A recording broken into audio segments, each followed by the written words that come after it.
Hello, and welcome to my channel, My Dirty Little Hands. I named it that because when you junk journal, your hands get dirty. Anyway, I'm going to show how to make a cover today. First I'm going to cut this cover down, and then I'm going to attach fabric to both sides of the cover and some chipboard that I glued together to make it thicker. So I found this at the dollar store, which is cheaper actually than the used books at my local thrift store. So these are new books instead of vintage. I prefer to use vintage because the book guts tend to come out looking very nice and vintage. In an older book, the newer books, you gotta do some work to them, ink them, coffee dye them, whatever method you prefer. I've heard of people dyeing with a lot of different things recently, actually. Blueberries, avocados, onion skins, tea dyeing. I've only tried the coffee dyeing so far. So that's what it looks like. Oops, I forgot I had another one right there ready to go. I was gonna just toss that aside. Anyway, I got a few of them because it was so cheap. I was like, ooh, I can use those covers. So now you'll want to kind of figure out where this little gap is right here. And instead of sticking my knife or my blade, like, maybe this will work the best, instead of going this way and cutting straight down, which I could do because I'm not keeping this spine, you would normally want to kind of angle it in here and go towards the back and down, like, you see what I'm saying, like right there, and then cut down if you were going to save the spine. This one does not have a very thick spine, and it's going to be for the purple journal, so I just like the spine to be thicker than the spines that come with them. They're very thin actually once you get it off. Just a personal preference, but let's get this cut here. I'm just going to do it the easier way and go all the way out that side. You can stand it up like this and cut down, or if you're more comfortable, you can lay it down and try cutting it like this. I just feel like I fight it more because I can't see where that dent is. It still works either way. Yeah, it just feels like more of a fight than when I go straight down. Okay, and then you're left with book guts with the spine still attached. This one is glued on really good. I don't even think I could save this spine if I wanted to. It's too new, and it's very stuck to the back. Like I can... Ooh, there it goes. Yeah.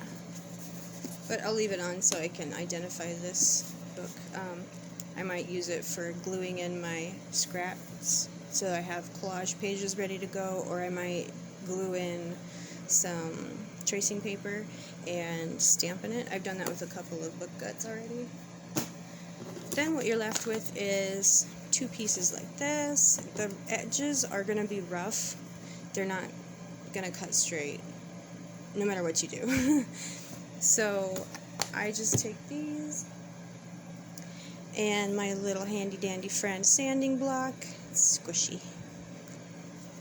And I literally go in and I sand that edge down until it's straight and it's all cleaned off.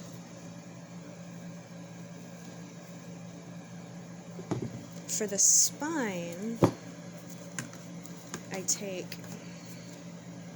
two pieces of old food boxes and glue the shiny sides together, or the printed colorful sides together, and then I just take my craft knife and a metal ruler and I just trim it down to the size it needs to be after I've glued it together and let it dry completely, and then I cut it off, and then I take my sanding block,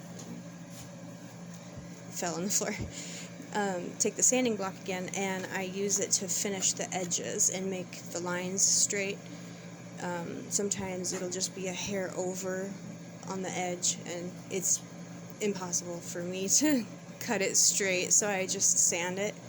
until it's straight or straight-ish. It's going to be covered up anyway, so even if you don't get this perfect, it's not a big deal. At least I don't think it is. Definitely have let go some of my perfectionist ways over the years. Let's see, I should put the sharp and pointy object away before I hurt myself with it. Goodness knows I hurt myself many times. All the time. Those are both burn marks from work. I work in a bakery, so the chances of getting burned are kind of high. So I already have one cut down to size. The spine matches height-wise to the front and back panel. Let's see if I can even get, I don't think it matters which one I use for front or back, but so make sure that the top of your spine and the bottom of your spine match. This is the fun part. You can make it any size you want. You want a really thick journal, you can do that. You want it kind of a super skinny one, you can make one of those. You want it like normal size, you can make it one of those. But I do believe it is kind of important to make my own spine because the newer books just don't have very thick spines. I guess I haven't found an old book with a super thick spine yet either, but I don't know why I said new books. I was just looking at the new book, thinking of all that glue and how it was hard to separate from the spine anyway. So, then I grabbed some fabric, handy dandy fabric.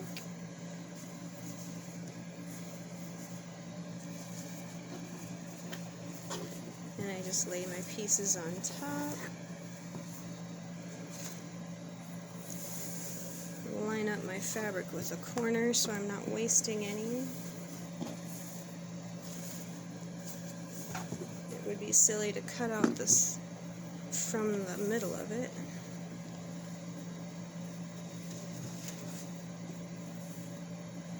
My one friend said she just made a bee quilt, so she's going to give me all the scraps from that. I can't wait to get all the scraps and see what I can do with them. It's going to be sweet.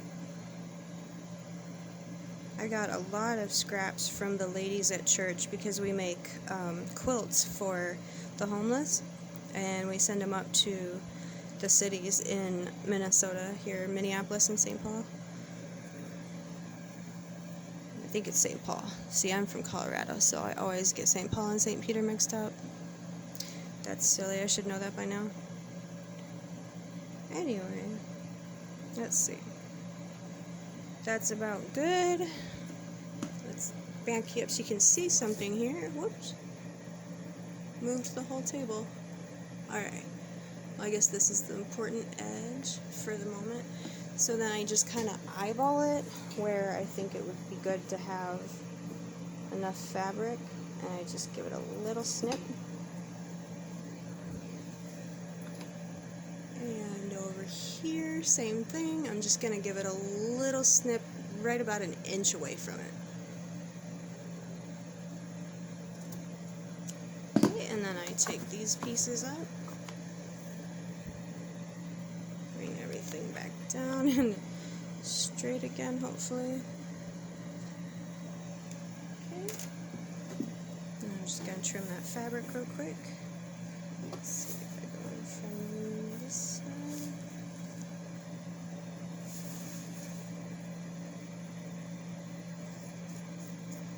And I don't worry about cutting straight at all because it's all gonna get covered. It's usually a pretty jagged cut anyway.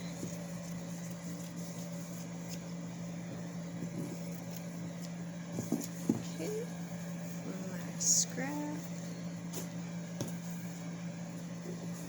Oh, I did cut that one super wonky. Wonder if I could just snip that little corner off and make it a little straighter. Just so it's not coming so far down in the corner. I don't need a bulky corner. Yeah, we'll just trim off that little wing thing that I've created here. Let's see if I can show you like that corner. Yeah. Really off. That's okay. Just gonna come in here and oh, if I can. Come on. Fabric scissors, don't fail me now. There it goes. Closer. There we go.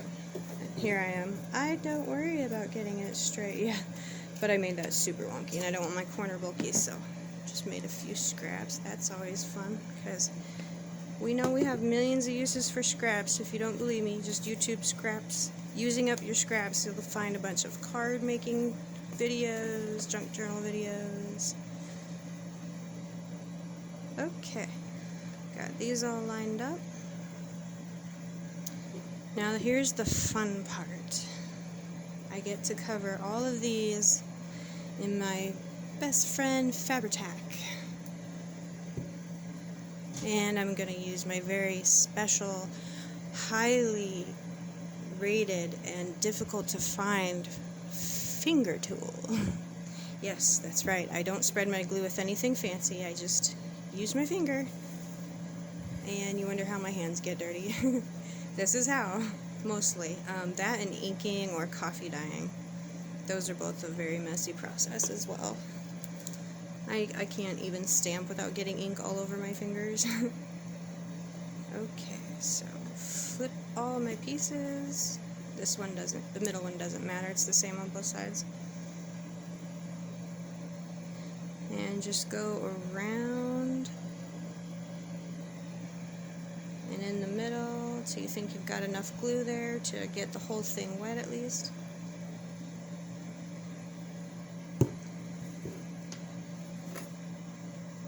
And then just smear it all around. I'll try not to wiggle the table too much. Maybe one of these days I'll get a better setup and I won't have to worry about that so much for you guys. But until then, I'll just have to keep apologizing. You guys will have to hang in tight, I suppose.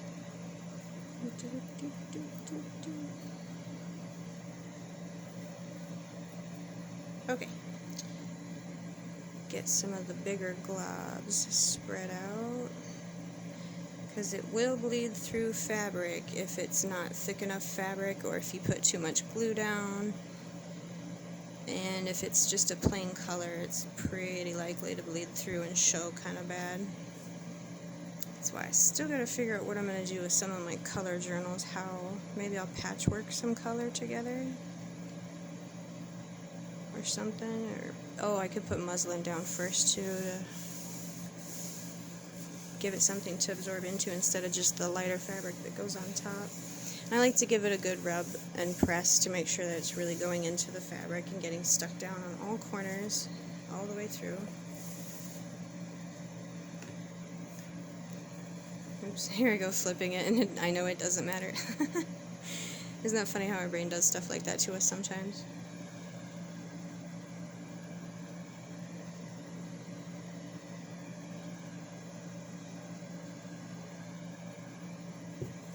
I touch it at the end because otherwise it leaves lots of strings, just like a cold glue gun or something. It's very funny. I say cold glue because this glue is cold, it's not hot. A hot glue gun leaves strings everywhere though, just like this glue does. I have to say that's my only complaint about this glue. If I'm using the big bottle, sometimes it'll ooze out the top sort of uncontrollably.